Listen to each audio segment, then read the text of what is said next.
away.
بسم الله الرحمن الرحيم الحمد لله رب العالمين الصلاة والسلام على أشرف الأنبياء والمرسلين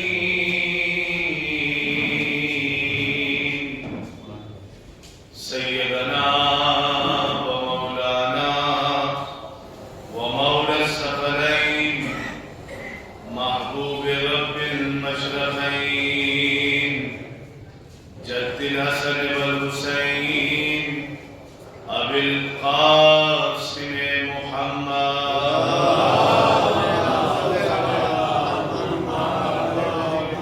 وعلى أبي الحسنين مولى الكونين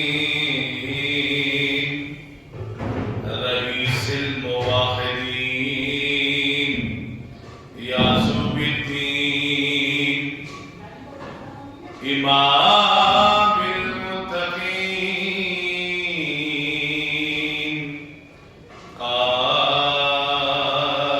غر المحجلين أمير المؤمنين غالب كل غالب أسد الله الغالب علي بن أبي طالب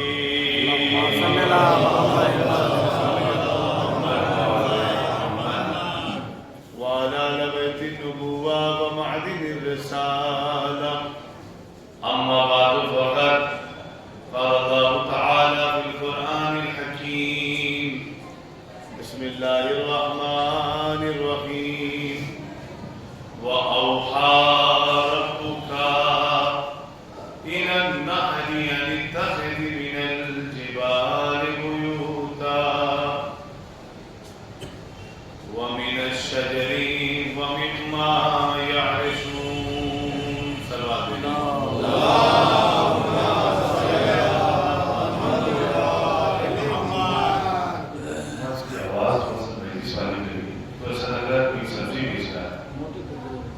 عجیب سی آواز نکل رہی ہے صلوات اور پڑھیں محمد وہ ہے اس سب کیا تو ہٹا دیجیے بالکل میں ویسے پڑھ دوں گا جنہیں سنانا ہے وہ سن لیں یا اگر مائک لگانا ہے تو عجیب سی آواز آ رہی ہے صلوات پڑھیں محمد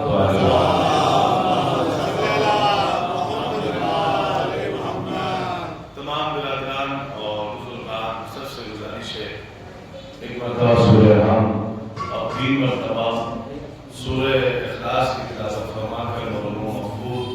اچھا یہ سورہ فاتحہ جو میں نے گزارش کی آپ کی بارگاہ میں یہ اکیلے نہیں پڑھنی ہے اور نوجوانوں سے گزارش ہے وہ میرے ساتھ پڑھیں. اگر آپ اکیلے پڑھیں گے تو پہلے آپ جیت جائیں گے میں ہار جاؤں گا یا میں جیت جاؤں گا آپ ہار جائیں گے. تو یہ جو اِیصال ثواب کا ہمارے سماج میں کتنی بھی ادب نواز بستی ہو اور پڑھے لکھے افراد ہوں یہ غلطیاں ہر بستی سے ہو رہی ہیں جس کو توجہ دینے کی ضرورت ہے. اور غلطیاں یہ ہیں کہ بزرگان بہتر جانتے ہیں اکثر یہ ہوتا ہے کہ صرف سورہ فاتحہ اور سورہ اخلاص پڑھنے کے چکر میں انسان نہ رموز کا خیال رکھتا ہے نہ اوقاف کا خیال رکھتا ہے اور نہ ہی چھوٹے مت بڑے مت چھوٹا علی بڑا علی کسی چیز کا خیال نہیں رکھتا. بس ایک نام ہو جاتا ہے کہ ہم فلاں کو سورہ فاتحہ پڑھ کے چلے جائیں. ہوتا ہے کہ نہیں ہوتا ہے. آپ سب جانتے ہیں کہ سورہ حمد جب ہمارا پڑھتے ہیں تو بسم اللہ الرحمن الرحیم رحمان کی میم پر کھڑا الف ہے اور قرآن قرآنیہ کا قانون مولوی اور مومنین کے لیے سب کے لیے برابر ہے. اور 2025 میں اگر مومنین اس طرف توجہ نہ دیں گے تو پھر ہم سے بہتر تو 500 سال پرانے لوگ تھے جن کے زمانے میں 5G اور 4G نیٹ ورک نہیں تھا لیکن ہم سے آگے تھے اور ہم سے بہتر تھے. اگر 2025 میں بھی وہی مسلمان ویسا ہی قرآن پڑھتا رہا اور وہی غلطی کرتا رہا. لیکن رحمان کی میم پر کھڑا الف ہے اور جہاں بھی قرآن مجید میں کسی حرف پر کھڑا الف اوپر آئے یا نیچے آئے 2 الف کے برابر آواز نکالنی چاہیے۔ اب اگر کوئی کہتا ہے بسم اللہ الرحمن الرحیم تو غلط پڑھ رہا ہے، مولوی ہو یا مومن، اسے کہنا پڑے گا بسم اللہ الرحمن الرحیم، میم پر 2 الف کی آواز نکلنی ضروری ہے۔ ٹھیک ہے، یہ غلطیاں تمہارے یہاں مسجدوں سے ہو رہی ہیں، جو مسجدوں کے پیش امام ہیں وہ بھی اس بات کا خیال نہیں رکھ رہے ہیں، لیکن ہمیں بھی خیال رکھنے کی ضرورت ہے اور مومنین کو بھی۔ اب اگر چھوٹا مد آ جائے، قرآن مجید کی آیتوں میں چھوٹا مد آ جائے تو اسے 4 الف کے برابر کھینچا جائے گا۔ 1 الف کی آواز الف اور 4 الف کی آواز آپ جانتے ہیں کہ اسے 4 الف کے برابر الف۔ اگر بلد تعلیم والا مد جو بڑا مد ہے تو 6 الف کے برابر کھینچا جائے گا۔ اور اگر کوئی مولوی صاحب سے ایسے کہہ دیتے ہیں غیر مغضوب علیہم ولا الضالین، نماز باطل ہے، نماز بیکار ہو جائے، کیونکہ قرات بھی واجب ہے اور رکوع سے قرآنیہ کا خیال رکھنا بھی واجب ہے، آپ سب جانتے ہیں، ہمارے کرام بیٹھے ہوئے۔ لہذا میں گزارش کرتا ہوں ہر اصالہ ثواب کی مجلس میں اپنی قوم کے بچوں کے لیے اور والدین سے گزارش کرتا ہوں کہ اپنے بچوں کو قرآن مجید کی تعلیم سے مالا مال فرمائیں اور انہیں بہترین سے بہترین قرآن پڑھنے والے استاد، چاہے وہ سنی ہی کیوں نہ ہو، اگر اپنے یہاں نہیں مل رہے ہیں قرات قرآنیہ والے تو آپ اہل سنت کیا بھیجیے اور انہیں قرات قرآنیہ سکھائیے۔ افسوس کی بات ہے کہ یہ سارے ٹاپک مدرسے کے ہیں، منبر کے نہیں ہیں، لیکن غلطیاں آج بھی ہو رہی ہیں، چاہے امروہہ ہو، چاہے لکھنؤ ہو، چاہے دلی ہو۔ کوئی بستی سینٹ ہو کہ یہ نہیں کہہ سکتی کہ ہمارے ہاں 100% قرآن کریم پا اور تجوید قرآن پا، قرات قرآنیہ پا کام ہو رہا ہے، تو غلطیاں سب جگہ ہو رہی ہیں۔ لہذا ساری بستیوں کی ذمہ داری ہے کہ اپنے قوم کے بچوں کو قرآن عربی میں پڑھوائیے، اردو میں نہ پڑھوائیے۔ ہم جب مدرسے میں ایڈمیشن لینے گئے تھے روز علمیہ میں تو ہمارے ممتحن نے سب سے پہلا سوال یہ پوچھا تھا کہ قرآن اردو میں پڑھ کے آئے ہو کہ عربی میں پڑھ کے آئے ہو؟ ایسا بات دیکھے ضرورت ہے قوم کے لیے، یہ طنز نہیں ہے، طنز تو میں غیروں کو کروں گا، اپنوں کو طنز نہیں کر رہا ہوں، اپنوں تک پیغام پہنچا رہا ہوں کہ اس خیال میں نہ رہیے کہ ہماری بستی سب سے آگے ہے، کہیں ایسا نہ ہو جائے کہ ہم سب سے پیچھے دکھائی دیں۔ اکثر انسان اسی خیال میں پیچھے رہ جاتا ہے کہ کوئی یہ سوچتا ہے کہ ہم سب سے افضل ہیں، ہم سب سے آگے ہیں۔ نہیں میرے دوستو، علم سیکھنے کے لیے کوئی نہ کوئی عمر اور نہ کوئی کسی اور شے کا تقاضا اور نہ ہی کسی اور بات کا تقاضا ہوتا ہے۔ علم ہر عمر میں سیکھا جا سکتا ہے، علم ہر عمر میں حاصل کیا جا سکتا ہے۔ وہ بستیاں غرق ہونے کے کگار پر ہیں جو انا اور میں کا شکار ہو گئی، لیکن جہاں انکساری ہے، جہاں تواضع ہے اور جہاں سیکھنے اور سکھانے کا جذبہ ہے، ان بستیوں کا چراغ ہمیشہ روشن رہتا ہے اور ان چراغوں میں ہمیشہ روشنی ہوتی ہے۔ ایک اور صلوات پڑھیں محمد والے۔ آئیے مل کر علماء کرام بیٹھے میری بھی اصلاح کریں گے اگر میں قرات قرآنیہ کے اعتبار سے غلطی کروں، مل کر سید مرحوم و مغفور جناب سلیل احمد ابن سید احمد علی صاحب کے لیے علی احمد سید علی احمد کے لیے رسالہ ثواب کریں۔ اللهم صل على محمد وآل محمد، اللهم صل على محمد وآل محمد، اللهم صل على محمد وآل محمد۔ بسم الله الرحمن الرحيم، الحمد لله رب العالمين، الرحمن الرحيم، مالك يوم الدين، إياك نعبد وإياك نستعين، اهدنا الصراط المستقيم، صراط الذين أنعمت عليهم غير المغضوب عليهم ولا الضالين۔ بسم الله الرحمن الرحيم، قل هو الله أحد الله الصمد لم يلد ولم يولد ولم يكن له كفوا أحد۔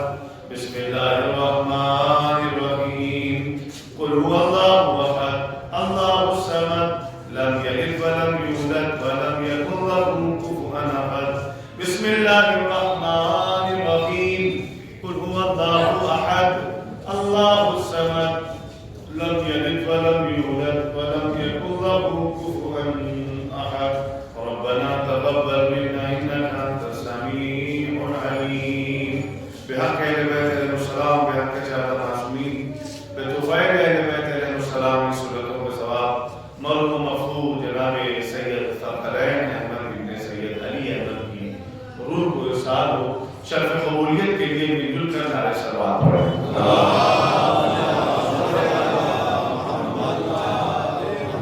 شکر گزار ہیں آپ کے کہ آپ نے ہمارا ساتھ دیا لیکن ہونا بھی چاہیے کہ بآواز بلند با جماعت سورہ فاتحہ کا انعقاد ہونا چاہیے حالانکہ ہم دیکھتے ہیں کہ رمضان جب آتا ہے اور شب قدر کی راتیں آتی ہیں شب قدر آتی ہے تو وہ جو قوم کا سب سے بڑا صابر انسان صبر کرنے والا انسان ہوتا ہے وہ بھی شب قدر کی 100 رکعت نمازوں میں مولوی صاحب سے کہتا ہے کہ اور تیز اور جلدی بڑھائیے تو افسوس کی بات ہے کہ ہم محنت کر رہے ہیں اور وہ ضائع جا رہی ہے اگر عبادات میں ان کے رکن پورے نہ کیے جائیں ان کے احکامات پر عمل نہ کیا جائے تو بے فائدہ آپ کہتے ہیں کہ مولانا اللہ تو نیت دیکھتا ہے تو پھر تو وہ بھی صحیح ہے کہ جو یہاں رکھ رہے ہیں یہاں رکھ رہے ہیں وہاں رکھ رہے ہیں اللہ تو نیت دیکھتا ہے آپ نہیں دیکھتا اچھا اللہ نیت دیکھتا بھی ہوگا تو آج سے 100 سال پہلے 150 سال پہلے دیکھتا رہا ہوگا کہ آپ کو کیسے پتا تو پتہ اس حوالے سے ہے کہ آج سے 100 سال پہلے 150 سال پہلے آپ نے دیکھا ہوگا کہ 500 کلومیٹر کی رینج میں 5 مولوی ہوتے امروہہ سے لکھنؤ کے درمیان 5 یا 6 رہتے لیکن اب الحمدللہ 5 کلومیٹر کی رینج میں 500 مولوی ہیں جن سے آپ سوال کر سکتے ہیں آپ کے لیے کوئی مجبوری نہیں ہے آپ کے لیے کوئی پریشانی نہیں ہے آپ ان سے سوال کر سکتے ہیں اور پہلے کی بات نہیں تھی لہذا جو جتنا علم رکھ کے چلا گیا عمل کر کے چلا گیا اس کے لیے کافی لیکن 2025 کا مسلمان بھی بہانہ نہیں کر سکتا ہے سوال میں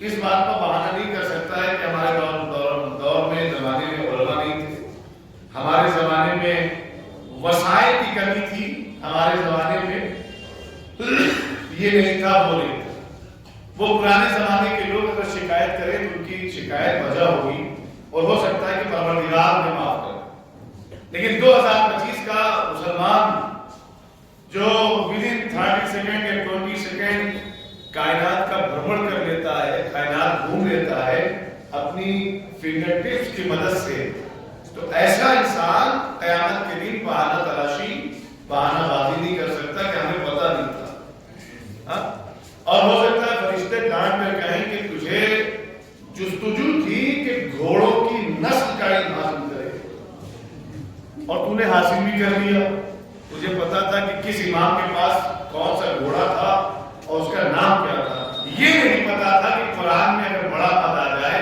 تو کیسے پڑھا جائے گا اگر کھڑا حریف آ جائے تو کیسے پڑھا جائے گا اچھا انسان کی معلومات کا جو تعلق ہے وہ اس کے ذوق اور شوق پر ہے وہ جتنا جس جانب مائل ہوتا جاتا ہے اپنے شوق کا اظہار کرتا جاتا ہے وہ اسی اعتبار سے جانکاری حاصل کرتا ہے آپ دیکھتے ہوں گے کہ آپ کی درمیان بہت سارے بچے ایسے ہوں گے جو اس زمانے کے نئے دور کے کرکٹرز کو دیکھ کر جسے وہ چل رہے ہیں نئے زمانے میں نام نہیں لینا چاہتا بہت سارے ہیں جو بہت مشہور ہیں کرکٹر جب ہمارے سماج کے بچہ انہیں دیکھتا ہے تو اس کے دماغ میں یہ آتا ہے کہ میں ویسا ہی بنوں اور ہمارا مائل ہو جاتا ہے یہ کسی اور شے کی طرف مائل ہو جاتا ہے کہ میں ویسا بنوں ویسا بنوں.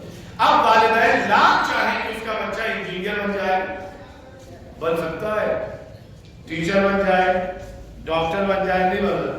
آپ اس پر لاکھوں روپے خرچ کر دیجیے، آخری اسٹیج وہی آئے گی کہ پھر آپ فری میں ٹھیک ہے جاؤ جو بننا بن جاؤ. تو انسان اس چیز کو بڑی تیزی کے ساتھ، بہت ہی سرعت کے ساتھ سیکھ لیتا ہے کہ جس جانب اس کا دل، اس کا شوق، اس کا ذوق مائل ہوتا ہے. قرآن کریم کی تعلیمات سے ہماری قوم کا دور ہونا اس بات کی دلیل ہے کہ ہمارا شوق، ہمارا ذوق اور ہماری خواہش قرآن کریم کی طرف بہت کم ہے، بہت کم. اور ہمارا کیوں؟ کیونکہ ہم فخر اور جھوٹی خواہشات اور جھوٹی تعریفوں میں لگ گئے. ہم سے اچھا کون ہے، ہم سے بہتر کون ہے؟ نہیں ملتے. جب آپ سب اٹھا کے دیکھیے گا تو ہم سے بہتر بہت نظر آئے گی. سبحان اللہ، سبحان اللہ. سوال پڑھیں محمد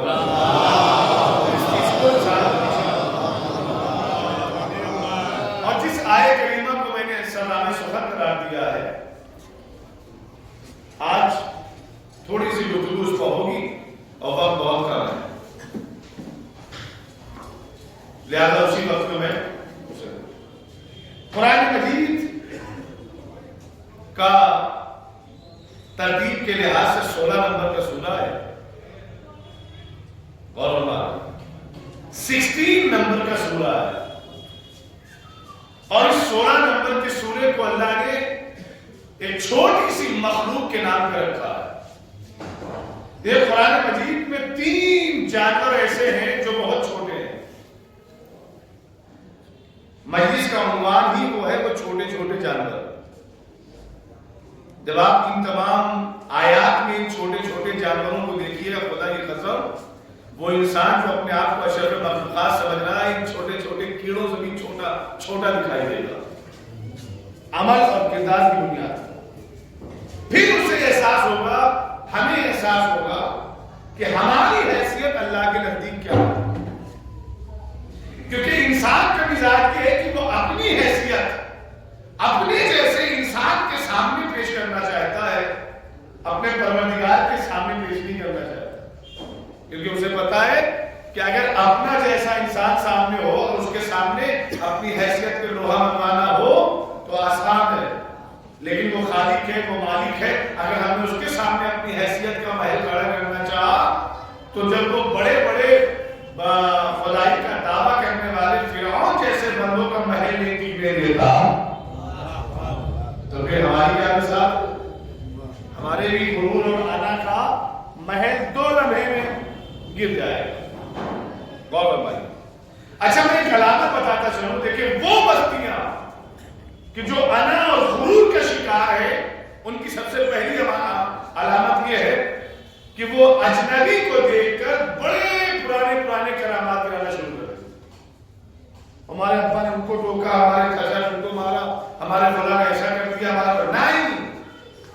اب زمانہ اس کا نہیں ہے، زمانہ اس کا ہے کہ 2025 میں ہمارا بچہ کیا کر رہا ہے، 2025 میں ہمارے حاکم کا معیار کیا ہے. نہیں میرے غرور اور تکبر انسان کو ختم کر دیتا ہے.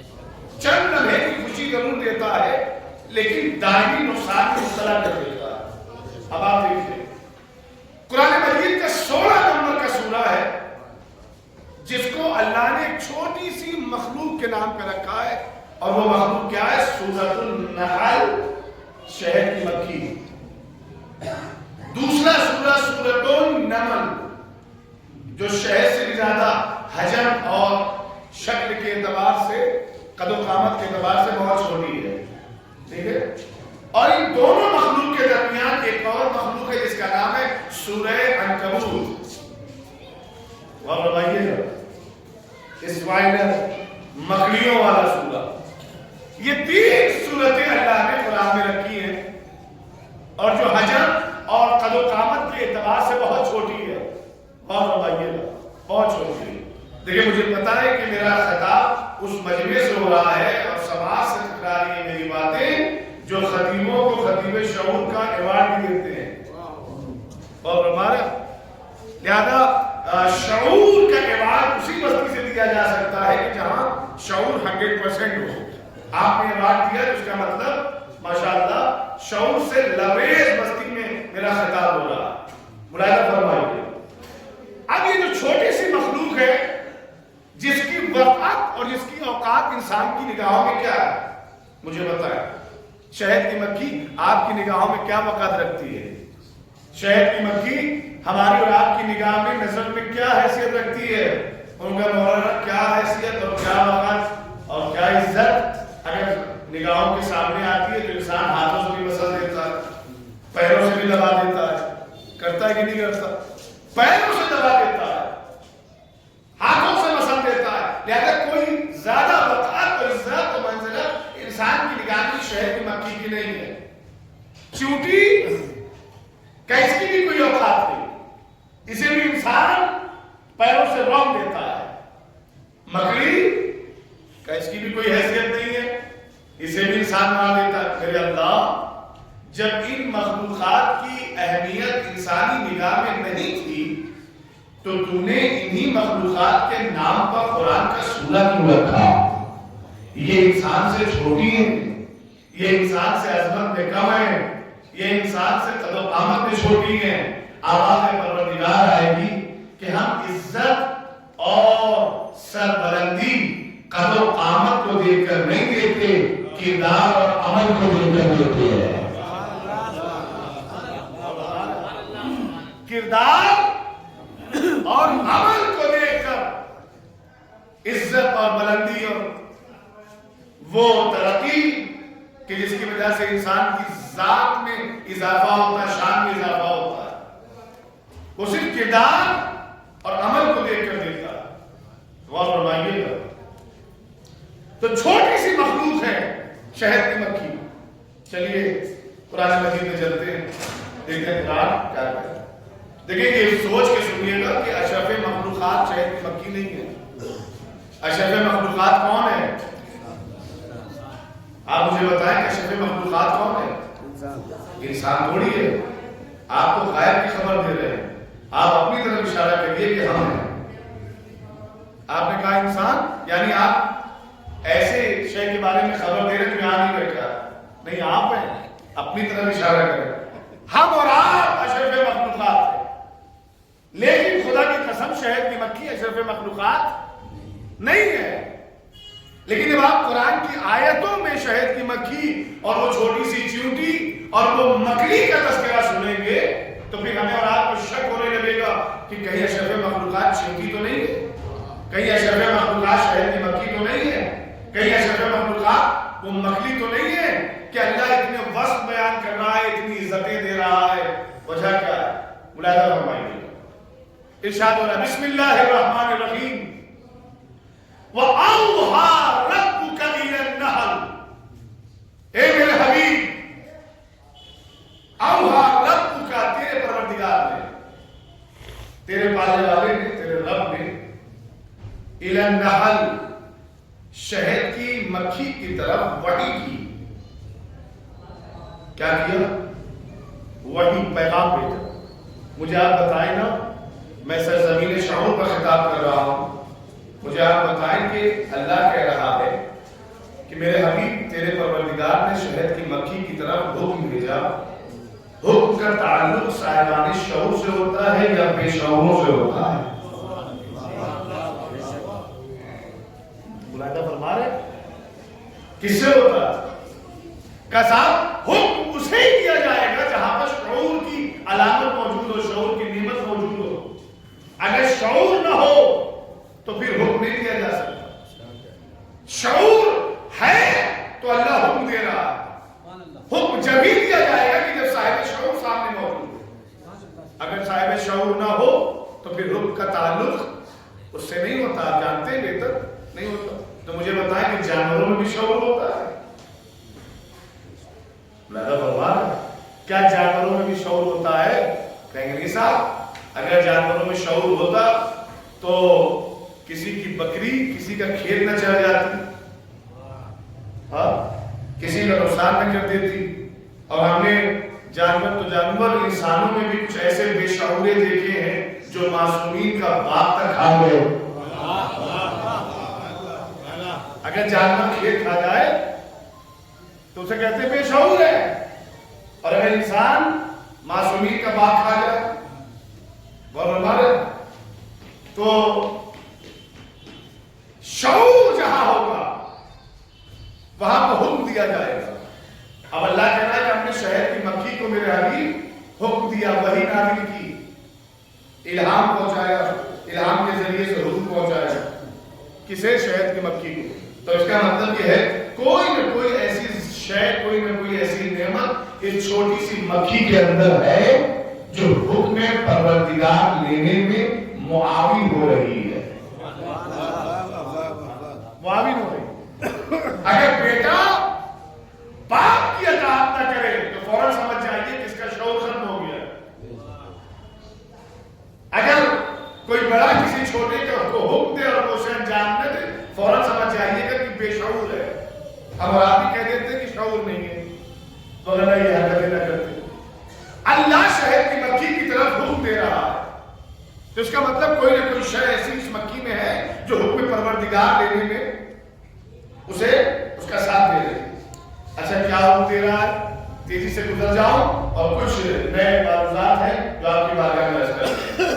حکم کیا دے رہا ہے پروردگار کا؟ اللہ کہہ رہا ہے اتخذی من الجوار بیوتا.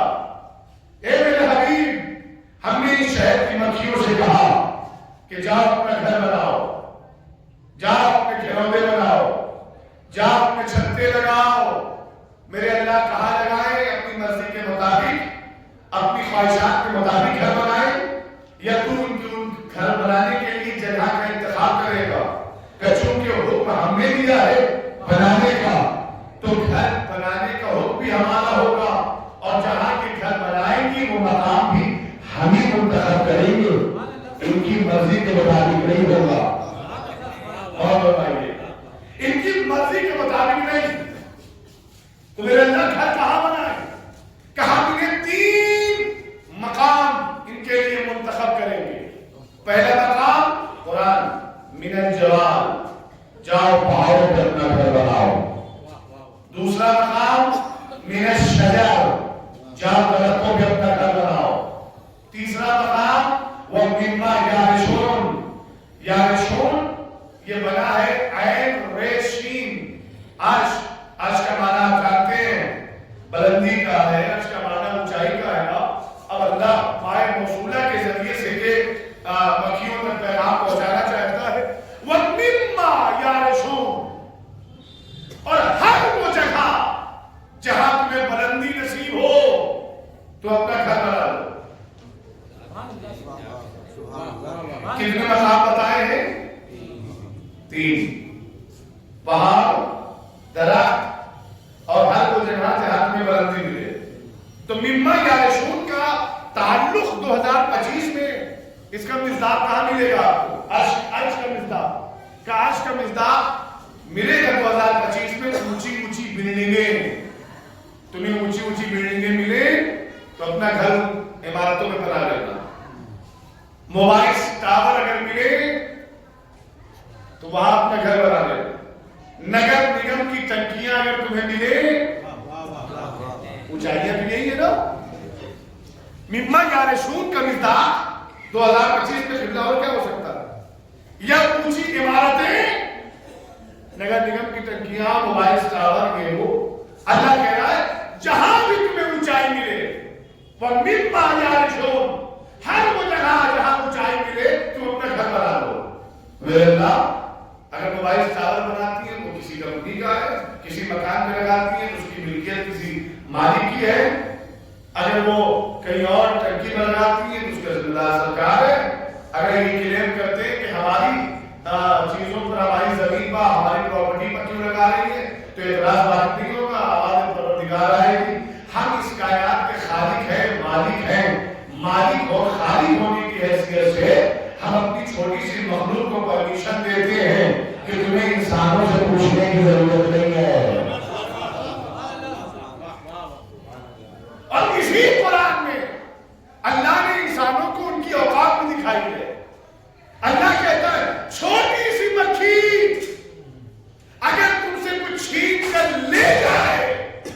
تمہاری اتنی بھی حیثیت نہیں ہے کہ تم اس چھوٹی سی مکھی سے اپنا چھینا ہوا مال واپس لے لو. اور سپر پاور کرنے کی کوشش کر رہا ہے, دبانے کی کوشش کر رہا ہے, اپنے کمزور کو دبانے کی کوشش میں ہمیشہ رہتا ہے.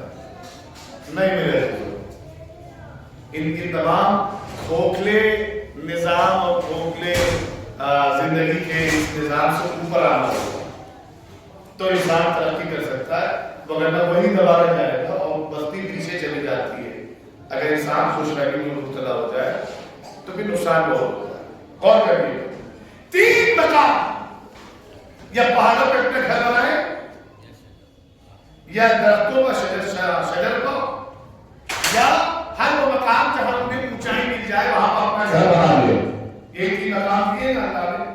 ان 3 مقاموں کے علاوہ یہ اپنا گھر نہیں بناتی, اور اگر بنا بھی لے تو خلاف کے حکم پروردگار ہوگا, اور کیا نقصان کیا ہوگا وہ بھی آپ دیکھیں گے. قرآن کی مجید کی آیتوں میں دیکھیں گے اس کا نقصان کیا ہوگا. لیکن آپ غور فرمائیے, یہ 3 مقام اللہ نے شہر کی مکھیوں کو دیا ہے گھر بنانے کا. ان تینوں کا تعلق کائے سے ہے.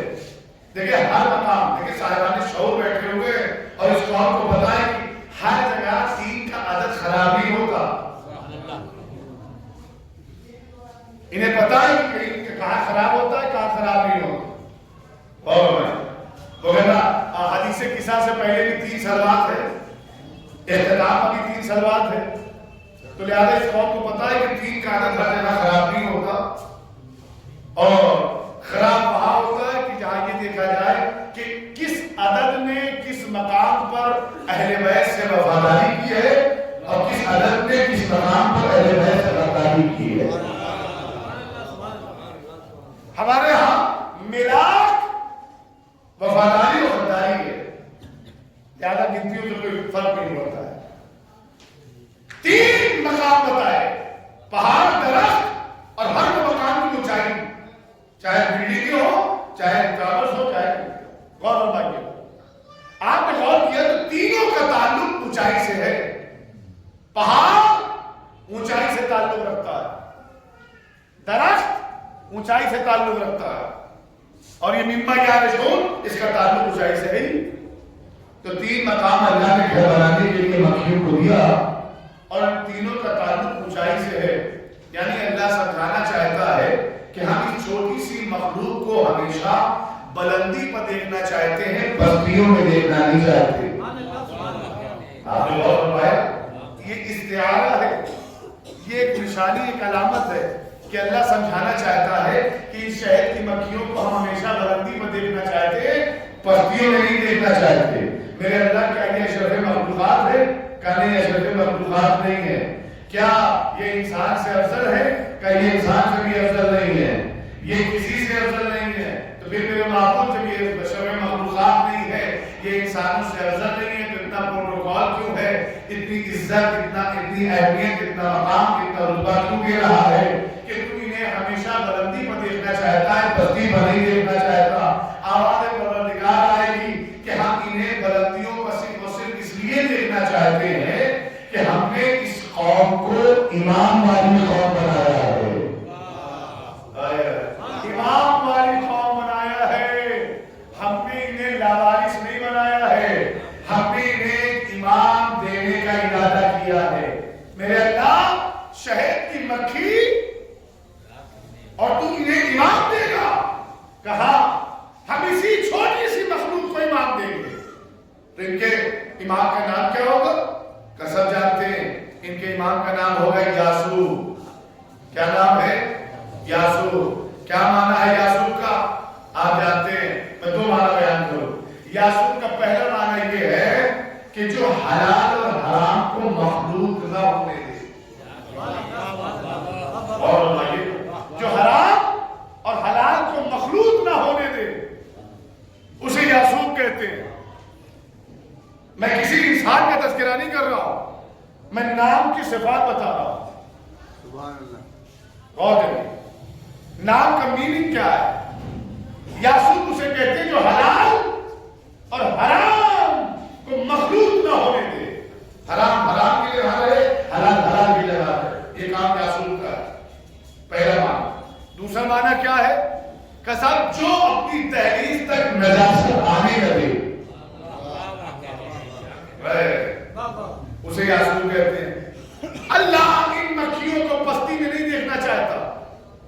ہمیشہ بلندی میں دیکھنا چاہتا ہے. کیوں؟ کیونکہ اللہ نے انہیں یاسوب جیسا ایمان عطا کر رکھا ہے. اللہ سمجھانا چاہتا ہے کہ اگر مکھیوں کو ایمان مل جائے جب ہم اسے پستی میں پسند نہیں کرتے تو جس قوم کو علی جیسا ایمان ملے، جس قوم کو امام حسن جیسا ایمان ملے، جس قوم کو امام حسین جیسا ایمان ملے، جس قوم کو امام زین العابدین جیسا ایمان ملے، پھر اس قوم کو ہم پستی پر کیسے دیکھ سکتے ہیں؟ دیکھیں یہ ملاحظہ کریے، شہد کی مکھیوں کی پستیاں کیا ہیں، انسانوں کی پستیاں کیا ہیں؟ کہ شہد کی مکھیوں کی پستی یہ ہے کہ اللہ یہ چاہتا ہے کہ بلندی پر رہیں، اگر وہ پستیوں میں آ جائیں، زمینوں پر بیٹھنے لگے اور ہر وہ مقام جہاں اللہ نے انہیں منع فرمایا ہے اگر اس مقام پر بیٹھنے لگے تو وہ شہد کی مکھی کی پستی ہے. یعنی حلال چھوڑ کر حرام کی طرف چلی جائے، یعنی طہارت چھوڑ کر نجاست کی طرف چلی جائے، تو یہ شہد کی مکھیوں کی پستی ہے جو یاسوب نامی امام کی امامت میں زندگی گزار رہی ہے. ہم جیسے انسانوں کی پستی کیا ہے کہ بھائی فرش عزا پہ بیٹھے تو معراج پہ بیٹھے ہوئے تھے، لیکن فرش عزا سے اٹھتے ہی ہم نے مومنین کی خدمت شروع کر دی، ایک دوسرے سے حسد کرنے لگے، بے وجہ مقدمہ اس لیے کسی پر کر دیا کہ وہ ترقی نہ کر پائے. اس کے بعد کالم اونچی کرتا ہے کہ ہمارا خاندان بہت اونچا ہے، یہ نہیں دیکھتا کہ ہم نے کتنے حقوق پامال کیے. تو تم انسانوں کی نگاہ میں اونچے ہو سکتے ہو، اللہ کی نگاہ میں اونچے ہو، کیونکہ اللہ نے قرآن کریم میں جو اونچائی کا کانسیپٹ دیا ہے وہ یہ بسم اللہ الرحمن الرحیم انا اکرمکم عند اللہ اتقاکم. اللہ کے نزدیک عزت دار بس وہ ہے کہ جو متقی اور پرہیزگار ہے. آپ دیکھیں سب سے بڑی، ابھی میں یوٹیوب دیکھ رہا تھا تو کوئی نیتا صاحب تھے جو صدر میں کہہ رہے تھے، بڑا اچھا مدعا اٹھایا انہوں نے کہ مانور ہماری اپیل یہ ہے کہ ان تمام جھوٹے مقدموں کے بارے میں پیروی کی جائے کہ جو فیک مقدمے ہیں جن کی لگنے کی وجہ سے ایک نوجوان اور کسی انسان کی زندگی برباد ہو جائے. بہت اچھی بات انہوں نے. سب سے بڑی پستی ہمارے سماج کی کیا ہے؟ وہ یہ ہے کہ اگر کسی کے بچے زیادہ ترقی کر رہے ہیں تو ہم نے مقدمے میں گھسا دے رہے نہیں میرے لیے. اس کا جواب ہمیں قیامت کے دن، اس کا جواب ہمیں روز محشر اللہ کے حضور میں، اہل بیت کے حضور میں دینا ہوگا. اس اللہ کے لیے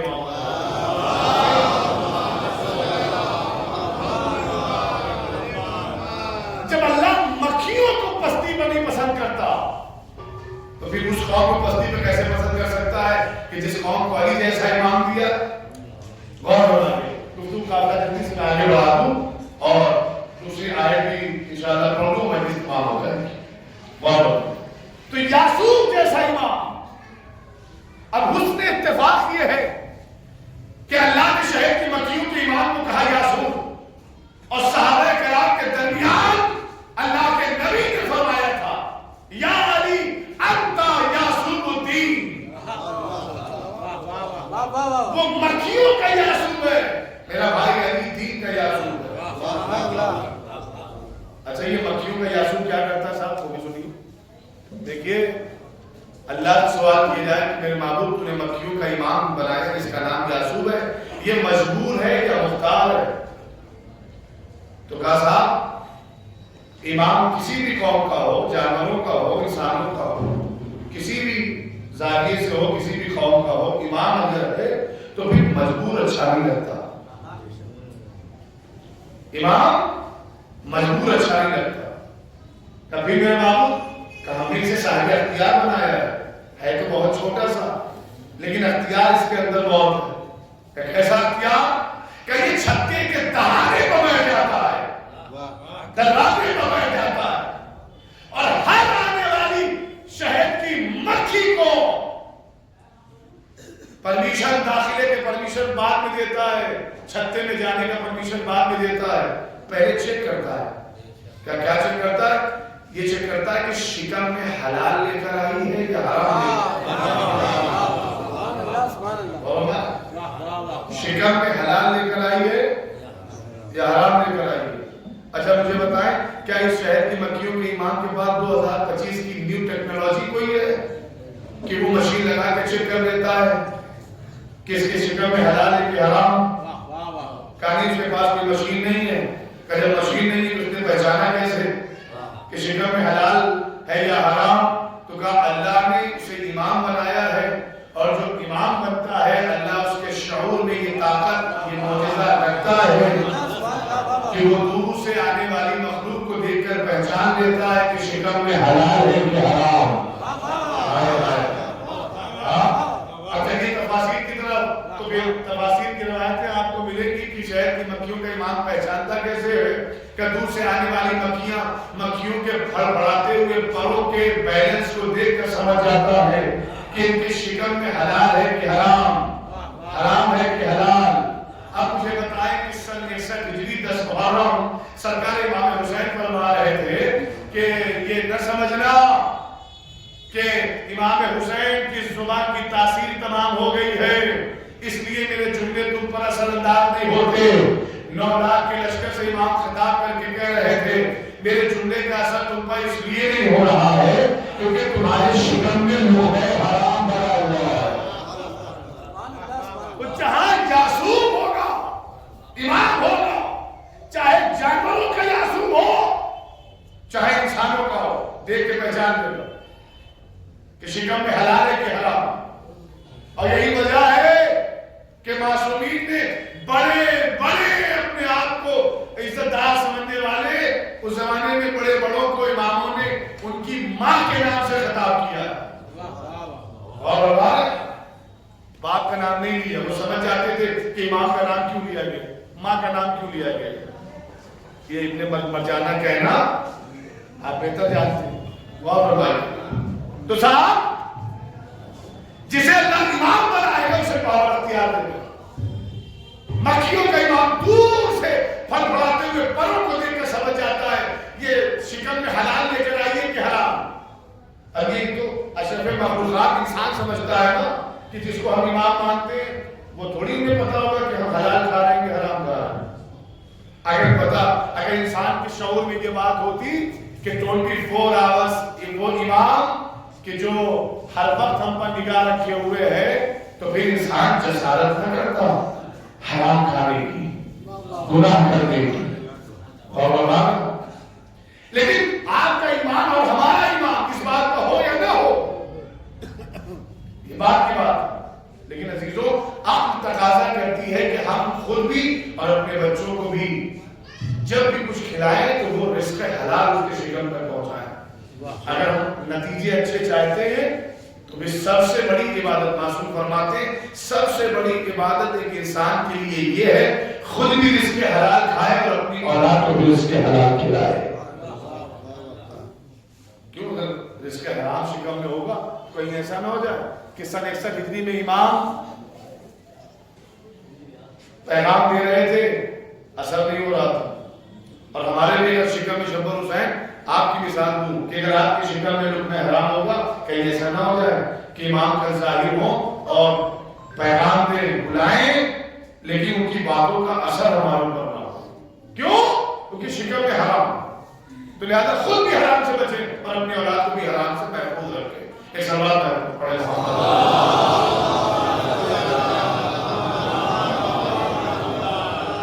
تو مجبور نہیں بنایا، صاحب اختیار بنایا ہے، غور کر کے۔ اور یہی سے اللہ پیغام دینا چاہتا ہے کہ جب ہم مکھیوں کا امام مجبور نہیں بناتے تو اشرف مخلوقات کا امام مجبور کیسے ہوگا؟ اور بھائی جب مکھیوں کا امام مجبور نہیں ہے تو اشرف مخلوقات کا امام مجبور کیسے ہوگا؟ تو میرے اللہ اب مکھیوں کے امام کا پاور یہ ہے کہ دور سے دیکھ کے پہچان لیتا ہے۔ انسانوں کے امام کا پاور کیا ہے کہ ہم نے جنہیں انسانوں کا امام ساری کائنات کا امام بنایا ہے، جب وہ دنیا میں آئیں گے تو پھر اس کا مظاہرہ خود کریں گے، اور ہر امام نے اپنی طاقت اور اپنے علم اور اپنے ہنر اور اپنے شعور کا جو الہی عطیہ تھا اس کا مظاہرہ کیا۔ اور کدھر بھی دیکھتے ہیں بھائی ہمارے پہلے امام جو قدم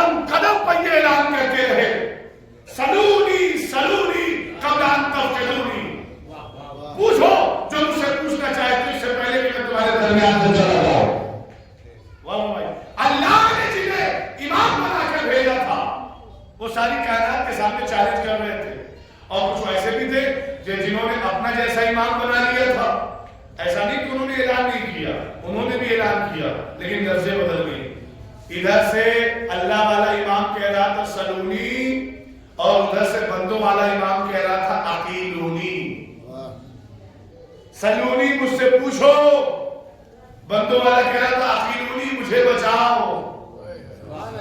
اور فرمائیے جو اللہ والا تھا وہ ساری دنیا کو بچانے کے لیے آیا تھا، لیکن جو بندوں والا تھا وہ فریاد کر رہا تھا کہ اگر علی نہ ہوتے تو میں ہلاک ہو جاتا.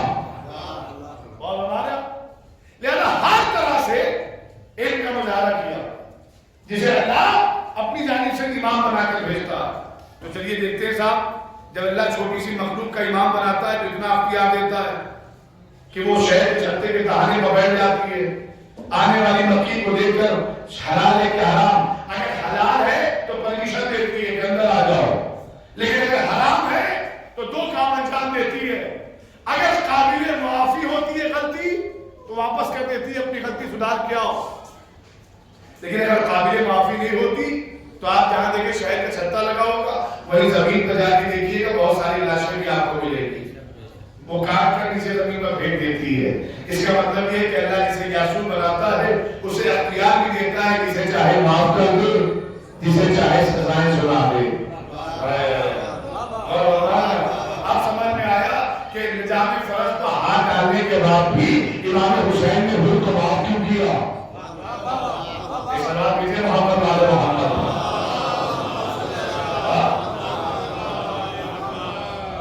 بھائی جسے چاہے معاف کرے، جسے چاہے سزائیں سنا.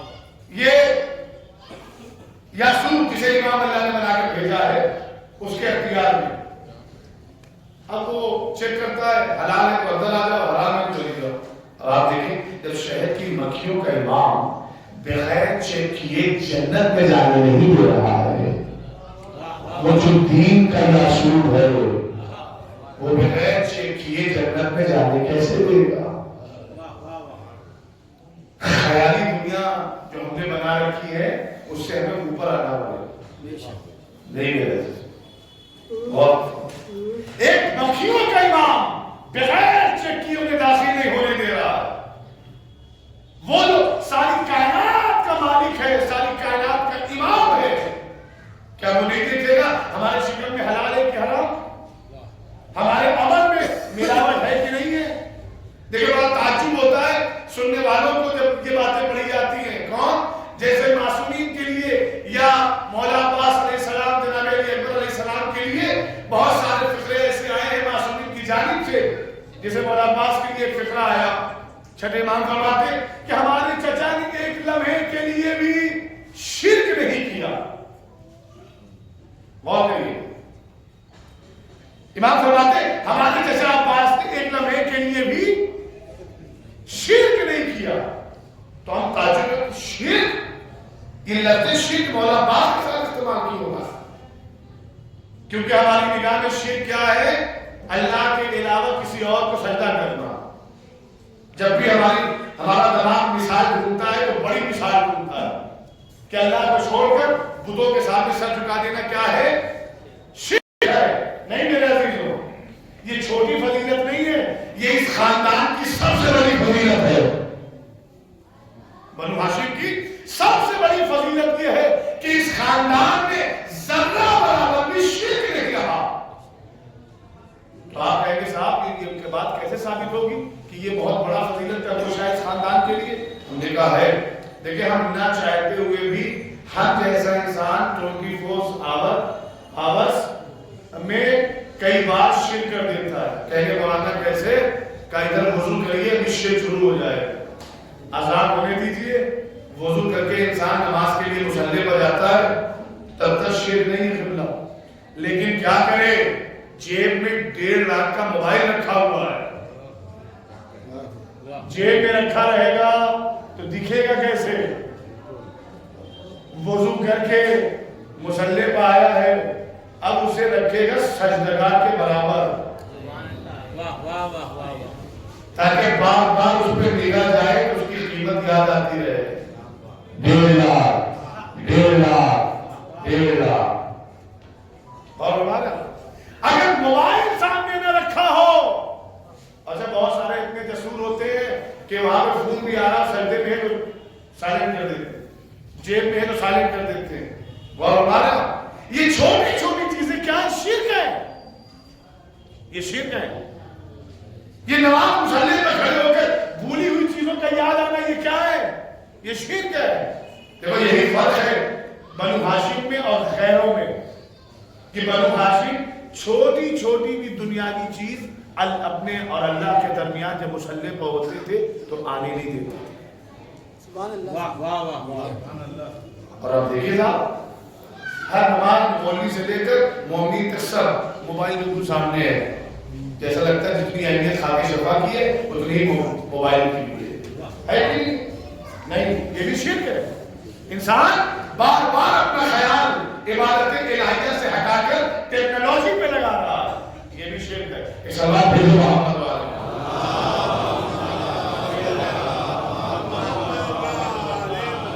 چلیے میں قافلہ بڑھا دیتا ہوں اور غالباً اختتامی منزل آ گئی. تو لہذا اسی دروازے پر بیٹھ جاتا ہے اور ہر آنے والی مکھی کو چیک کرتا ہے کہ کیا چیک کرتا ہے بھائی؟ اب قرآن مجید کی دوسری آیت سنیے. بسم اللہ الرحمن الرحیم. ثم کلی من کل ثمرات. اب گھر بنا دیا اللہ نے، امام دے دیا اللہ نے، کہا جاؤ ثم کلی من کل ثمرات، جاؤ دنیا بھر کے پھل و فروٹ سے جہاں سے بھی رس نکال سکتی ہو نکال لاؤ. میرے محبوب یہ رس اپنی مرضی کے مطابق نکالیں گی.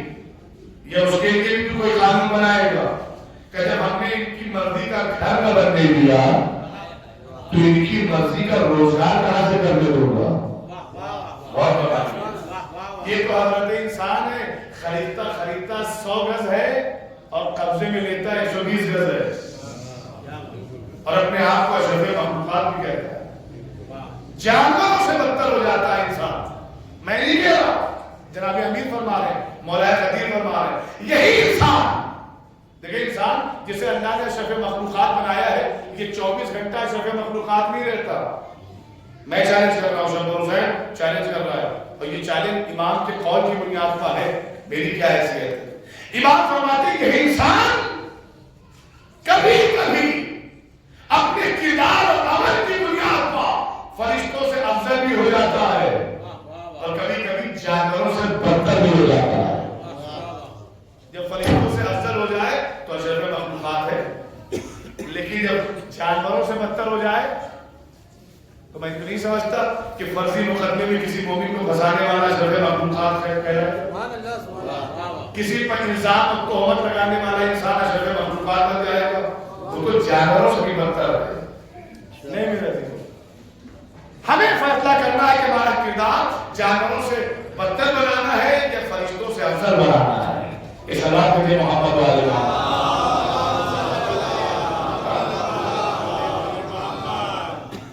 جاؤ، ساری دنیا کے پھل فروٹ تمہارے اختیار میں ہے. جاؤ شہد کی مکھیوں نکال کر، اپنی مرضی سے نہیں، رس نکال کر اپنی مرضی سے نہیں لانا. کبھی کیسے بھی قانون ہے. فصلوں کی سبلا ربی کی ذللا، جو سبیل، جو طریقہ، جو قانون ہم نے شہد بنانے کا اور رس نکالنے کا لکھا ہے، بتایا ہے، اسی کے مطابق رس لے کر آنا، اپنی مرضی کے مطابق نہیں. میرے اللہ تجھے رس ہی تو چاہیے، چاہے جیسے نکال کر لے کر آئے. کا رس ہی نہیں چاہیے، رس بھی چاہیے، لیکن پاک و پاکیزہ چاہیے، طیب و طاہر چاہیے. رس بھی چاہیے، طیب و طاہر چاہیے. اب ہماری قوم میں بھی کچھ لوگ ایسے پیدا ہو چکے ہیں جو سینہ تان کے کہتے ہیں امیر ہی تو ہونا ہے، حلال ہو یا حرام ہو. اور حلال ہو یا حرام نہیں میرا دینوں، امیر بھی ہونا ہے لیکن تعلیمات اہل بیت علیہ السلام کے ساتھ ہونا ہے. ایک اور صلوات پر محمد والے.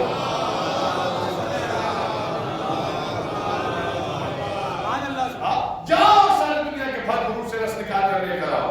میرے اللہ اب جب یہ رس نکال کر لے کر آئیں گے تو ہوگا کیا؟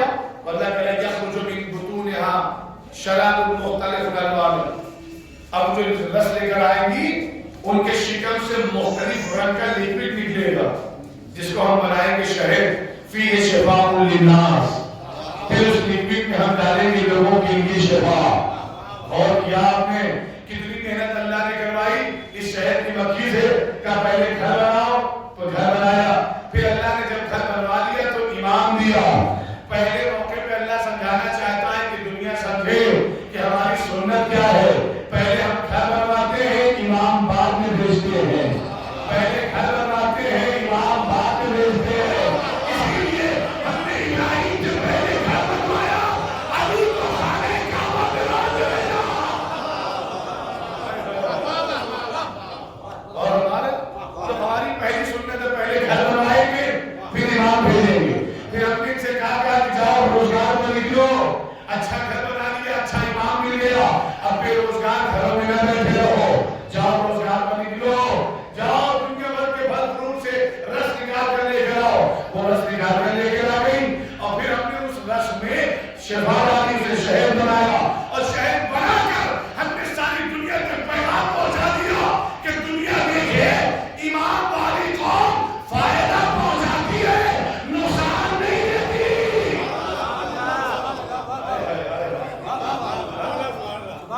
اب اس سینے پہ ہاتھ مارے کہتے ہیں ہمارا امام یہ, ہمارا امام وہ. خدا کی قسم سب مکاری سب ڈھونگ ہے.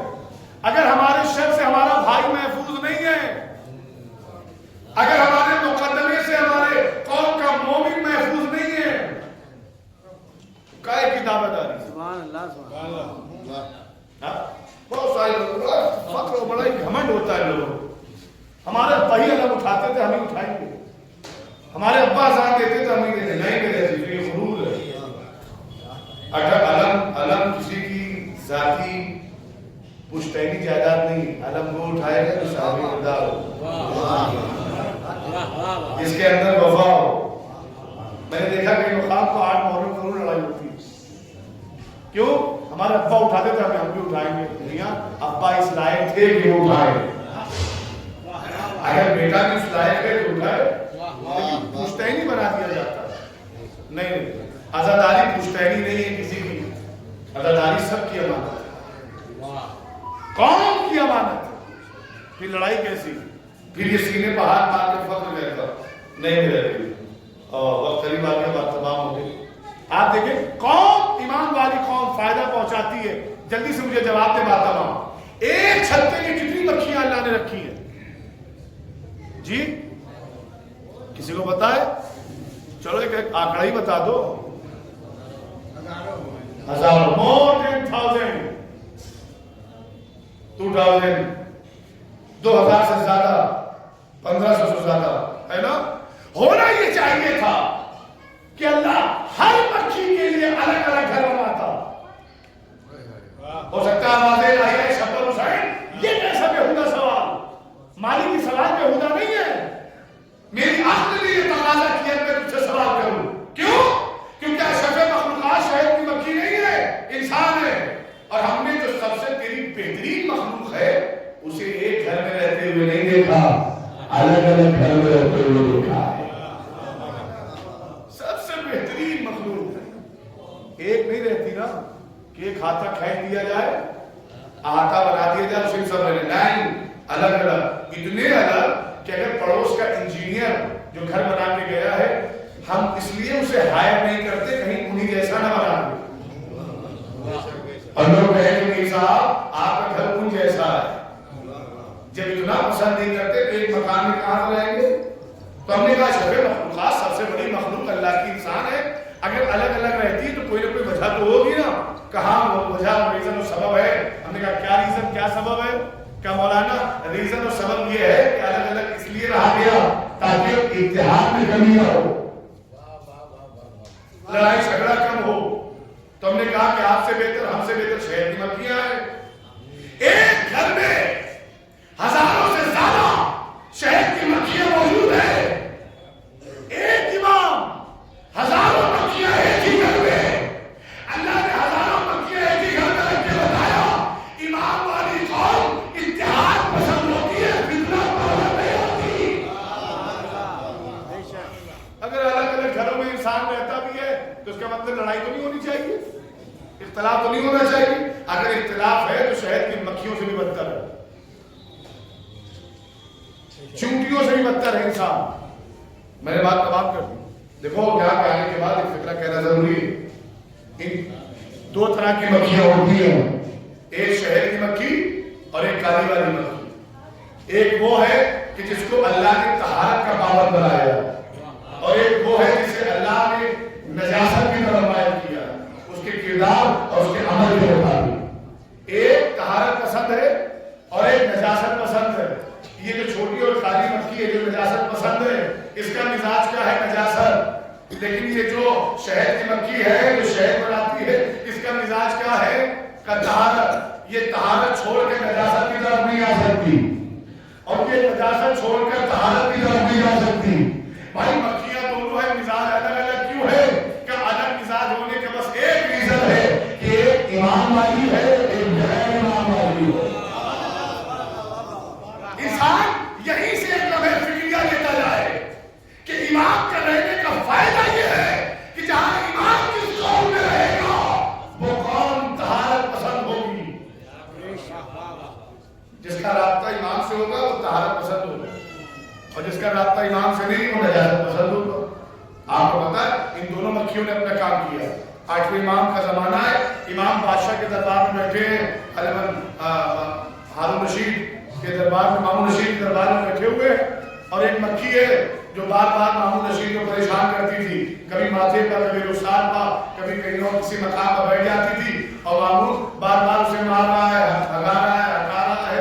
اور پھر جب بہت پریشان ہو گیا تو امام علیہ السلام سوال کرتا ہے, اے فرزند رسول, آپ دیکھتے ہیں کہ یہ مکھی بہت دیر سے مجھے پریشان کر رہی ہے.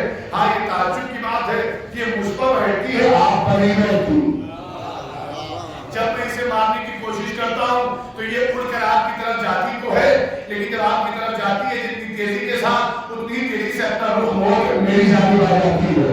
یہ مجھ پر رہتی ہے, آپ پر نہیں رہتی.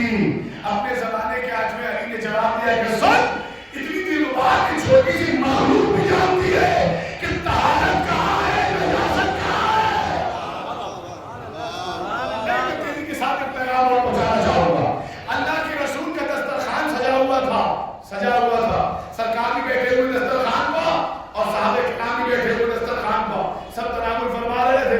بہت دیر کے بعد صحابیوں میں کسی ایک نے اللہ کے نبی سے کہا, یا نبی اللہ, ہم دیکھ رہے ہیں یہ مکھیاں دسترخوان کی صحابیوں پر رہتی ہے. یا نبی اللہ, آپ کے لبوں شاد بنے رہتی, آپ کے دست مبارک بنے رہتی. صحابیوں کا وہ دیکھیے آپ کے رشتے دار پر بھی بیٹھ گئی, وہ دیکھیے فلاں انسان پر بھی بیٹھ گئی, وہ دیکھیے جسے سب سے بڑا رضی اللہ کہا گیا اس پر بھی بیٹھ گئی مکھی. لیکن یا نبی اللہ, آپ پہ نہیں بیٹھی. اللہ کے نبی مسکرا کے کہتا ہے, اتنی سی تو بات کی چھوٹی سی مخلوق بھی جانتی ہے کہ محمد تم جیسا نہیں ہے, تم اور ہو, یہ اور ہے. مکھیاں جس پر بیٹھ جائیں وہ خیر ہے, جن پہ نہ بیٹھے وہ اہل بیت. سبحان اللہ. طہارت کہاں ہے, نجاست کہاں؟ میرے عزیزوں, سب سے بڑی عبادت کا نام ہے طہارت. اگر طیب و طاہر ہے انسان تو پھر آپ دیکھیں گے کہ لائف میں, زندگی میں سکون اور اطمینان ملتا ہے.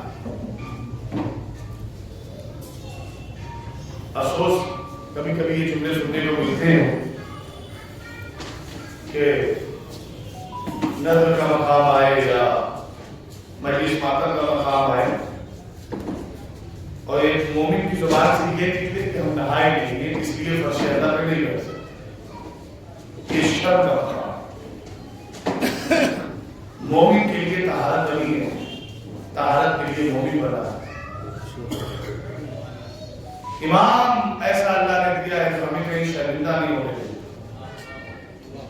کسی مقام پہ نہیں ہونے دیں. لیکن عزیزو, فرق ہے شہد کی مکھیوں کے امام میں اور ہمارے امام میں. شہد کی مکھیوں کا امام 24 آورز ہر لمحہ میں واچ نہیں کر سکتا, انہیں دیکھ نہیں سکتا کہ کیا کر رہی ہے کیا نہیں. لیکن اس کے باوجود بھی ان کے دماغ میں یہ خوف, یہ تقویٰ رہتا ہے کہ ہم کچھ بھی کر دیں, آخر میں ملاقات امام سے کر دیں. لیکن جو پردے غیب میں امام بیٹھا ہوا ہے وہ 24 گھنٹے اندر نگاہ رکھے ہوئے ہیں، کون کس کے ساتھ کیا انجام دے رہا ہے، کس نیت سے انجام دے رہا ہے، وہ پردے غیب میں بیٹھا ہوا امام سب دیکھے۔ اللہ کے نبی سے پوچھا گیا یا نبی اللہ، ایک مومن کے لیے سب سے بڑی عبادت کیا ہے؟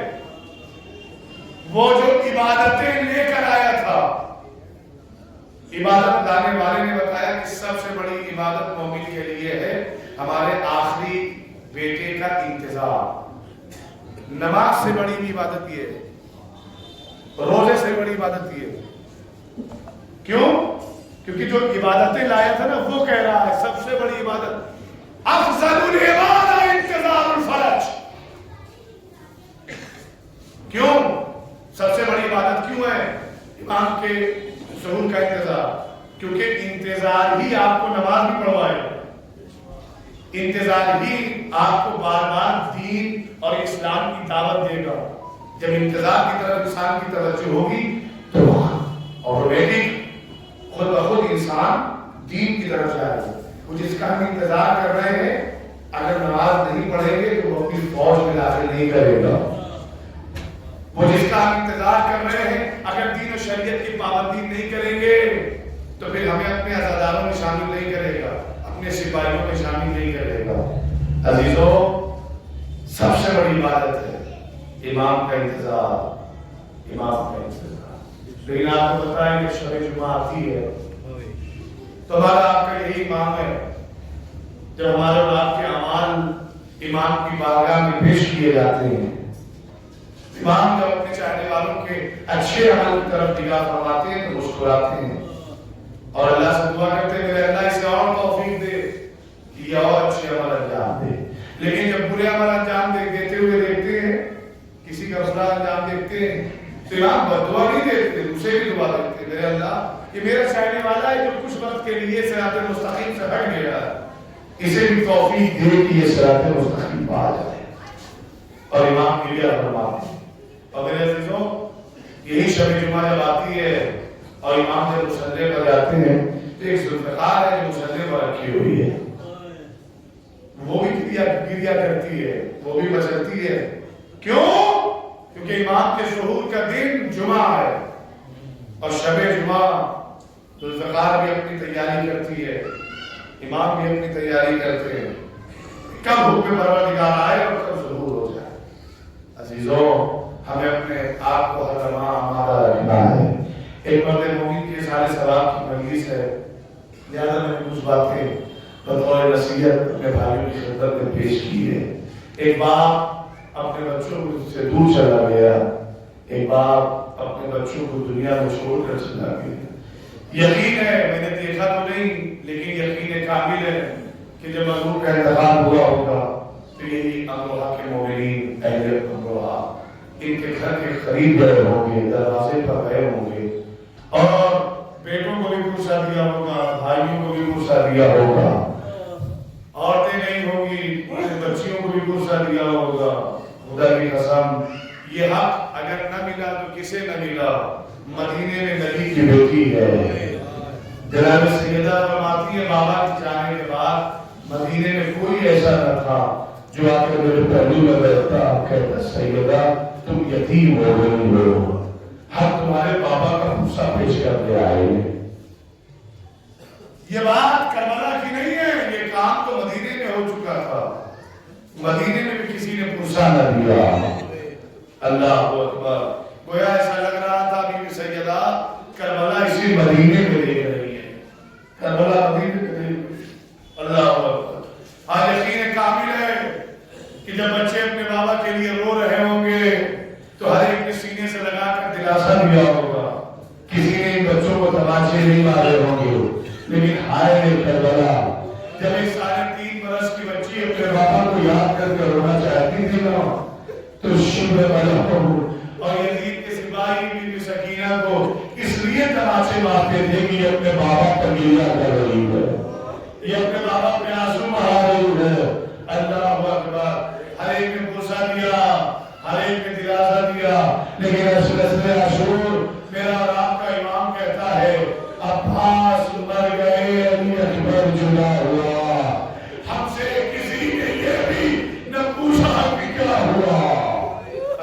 اکبر۔ عزیزوں، باپ عمر کے کسی بھی حصے میں پہنچ جائے، ماں عمر کے کسی بھی حصے میں پہنچ جائے، جب تک والدین زندہ رہتے ہیں آپ کے ساتھ نیکی کر سکے یا نہ کر سکے، ان کا وجود ہی بچے کے لیے رحمت کا سبب ہوتا ہے۔ جب دنیا میں چھوڑ کر چلے جاتے ہیں تب اس بات کا احساس ہوتا ہے کہ والدین کس نعمت کا نام ہے۔ چلو کربلا کے میدان میں روایت ایک آخری روایت پڑھتا ہوں، مجلس تمام ہے۔ روایت کہتی ہے امام حسین جب آخری سلام کے لیے خیمے میں آئے ہیں نا، آپ نے سب کو سلام آخر کہا اور ایک خواہش فرمائی، بہن زینب میری خواہش یہ ہے کہ مجھے ایک مرتبہ اپنے لال سید سجاد سے ملا دو۔ اچھا یہ فکرہ امام کا کتنا میں سوچ میں پڑ گیا، کیا امام خود ملاقات نہیں کر سکتے تھے امام سید سجاد سے؟ یہ بہن کا سہارا کیوں لے رہے ہیں؟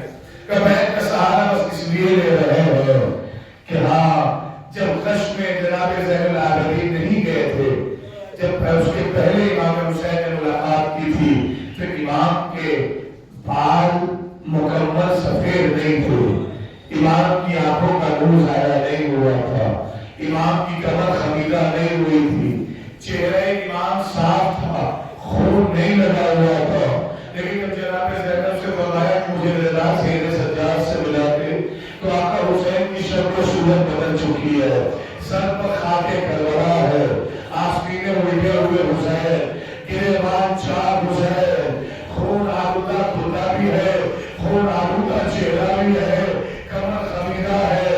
جناب زینب نے کہا میرے لال سجاد اٹھو، تجھ سے تیرا بابا حسین ملنے آیا ہے۔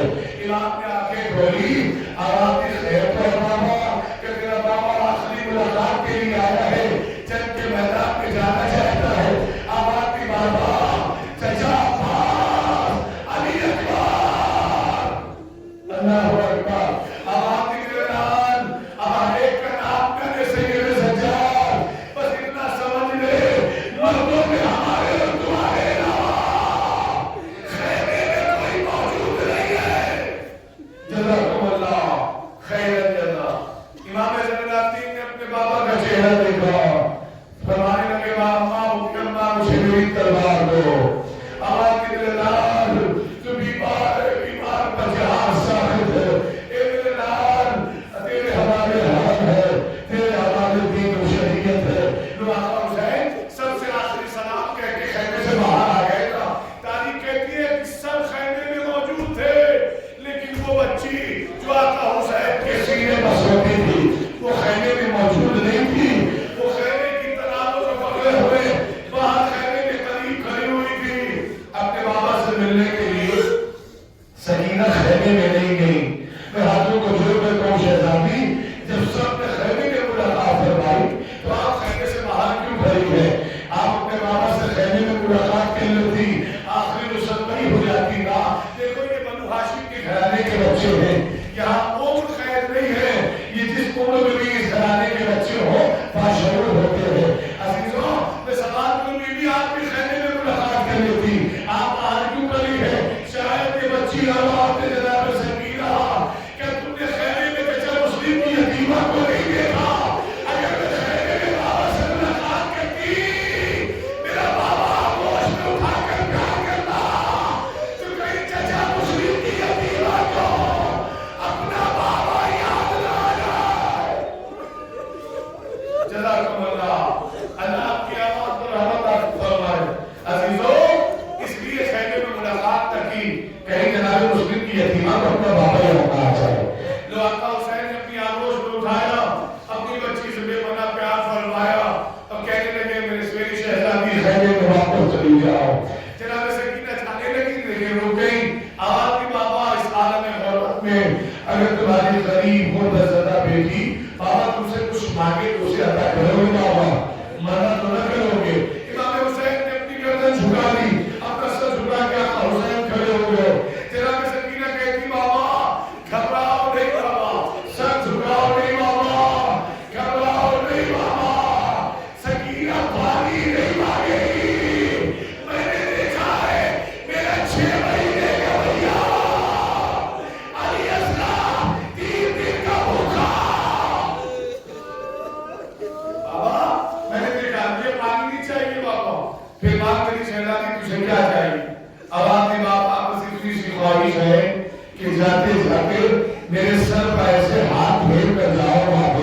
حمید ابن مسلم کہتا ہے 71 جنازے لاشیں اٹھائی ہیں حسین نے، لیکن 71 لاشیں اٹھانے میں حسین کے ہاتھ نہیں کانپے، حسین کے ہاتھوں میں لرزہ نہیں تھا، لیکن جب سکینہ کے سر پہ ایسے ہاتھ پھیرنا کہ جیسے یتیموں کے سر پہ پھیرا جاتا ہے نا، تو امام حسین کے ہاتھوں میں لرزہ تھا۔ کیوں نہ ہو، دنیا کا کوئی باپ اپنی بیٹی کے سر پہ ایسے ہاتھ نہیں پھیرتا جیسے یتیموں کے سر پہ کانپتے ہوئے ہاتھوں سے حسین نے سکینہ کے سر پہ ہاتھ پھیرا۔ سکینہ سے کہا رسمی شہزادی خیمے میں جاؤ۔ ادھر امام حسین نے آسمان کی طرف ہاتھ اٹھا کر دعا کی، میرے اللہ حسین کی وسیلے کی انتظار، میرے اللہ میری بیٹی سکینہ پہ اتنی دیر تک نیند طاری کر دے، خواب طاری کر دے جب تک میرے سر تن سے جدا نہ ہو جائے، میرا سر تن سے جدا نہ ہو جائے۔ جو سکینہ ہے میری گئی کشمہ کی زمین پر گر گئی، ادھر حسین مقتل پہ آئے، سر تن کی جدائی ہوئی نا، سکینہ کے رات کو زلزلہ آیا، سکینہ چوٹ کر دی، ہوئی اللہ میرا بابا کہاں ہے؟ جزاکم اللہ۔ آخری بات سن لو، اسی وقت سے داری ہو جائے گی۔ وہ چوٹی ہوئی اللہ میرا بابا کہاں ہے؟ ایک بیوے کو سن میرا بابا کہاں ہے؟ جب کوئی جواب نہ ملا نا، خیمے سے باہر آ گئی۔ پھر یاد رکھتا ہے کہ بنو ہاشم کے گھرانے کے بچے ہیں، یہ اپنے دشمنوں سے بھی ادب سے بات کرتے ہیں نا۔ جناب سکینہ جب خیمے سے باہر آئی تو ایک گھوڑ سوار ملا، یزیدی فوج کا ایک گھوڑ سوار ملا۔ فرماتی ہے جناب سکینہ، حل رأیت ابی الشہید، اے بزرگ کیا تم نے میرے بابا کو دیکھا ہے؟ تم نے میرے بابا کے بھائی معلوم سربیر احمد صاحب کے بچے جب اپنے باپ کو رو رہے تھے نا، کسی نے تماچے نہیں مارے، کسی نے گوشوارے نہیں چھینے، کسی نے دھرنا نہیں مارا، لیکن جناب سکینہ اس گھوڑ سوار سے کہتی ہے حل رأیت ابی الشہید، اے بزرگ کیا تم نے میرے بابا کو دیکھا ہے؟ یزید کا وہ گھوڑ سوار کہتا ہے بچی یہ بتا کہ تیرا نام کیا ہے؟ کیا میرا نام سکینہ ہے؟ کہ جس بات پہ کا پتہ پوچھتی ہے اس بات کا نام کیا ہے؟ کہ میرے بابا کا نام حسین ہے، میرے بابا کا نام حسین ہے، بابا کا نام حسین ہے نا۔ یزید کا سپاہی گھوڑے سے نیچے اترا، سکینہ کے اسلام و تماچے، آواز ہی کے بھی بابا تمہارا نام لینے بعد یہ شبر تماچے مارتا ہے۔ لعنة الله على القوم الظالمين وسيعلم الذين ظلموا أيهم منقلب ينقلبون۔ میرے مالک رحیم ہے، کریم ہے، غفور ہے، ستار غیور ہے، ہم حقیر و فقیر و عاجز و مجبور ہے، بحق نبی علیہ السلام، بحق سادہ معصومین ہماری اس عبادت کو قبول فرما۔ میرے اللہ بحق سادہ معصومین، بحق اہل بیت علیہ السلام، ان آسموں کو شہزادی کے لمحات میں جگہ عنایت فرما۔ میرے اللہ مجھے واسطہ ہے نبی علیہ السلام کو اتنے پاک کا واسطہ جن مرحوم کے لیے یہ مجلس برپا ہوئی، مرحوم مفروض جناب سید سرکار احمد ابن سید علی احمد، ان کی روح پر اپنی رحمتیں برکتیں مغفرتیں نازل فرما، ان کے تمام تر گناہ صغیرہ اور کبیرہ کو معاف فرما۔ میرے اللہ ان کے پسماندگان، ان کے بچوں، رشتہ دار، احباب ہر ایک کو صبر جمیل عنایت فرما۔ میرے اللہ ہم سارے بندوں کی، سارے مومنوں کی دعا یہ ہے، بحق پروردگار، بحق وجہ پاک، بحق نبی علیہ السلام، جہاں کہیں بھی انسانیت کے دشمن اور بندوں کے دشمن، امن اور اتحاد کے دشمن، محبت اور اتحاد کے دشمن، بالخصوص امریکہ اور اسرائیل اور ان کا ساتھ دینے والے تمام ممالک کو نیست و نابود فرما۔ اے اللہ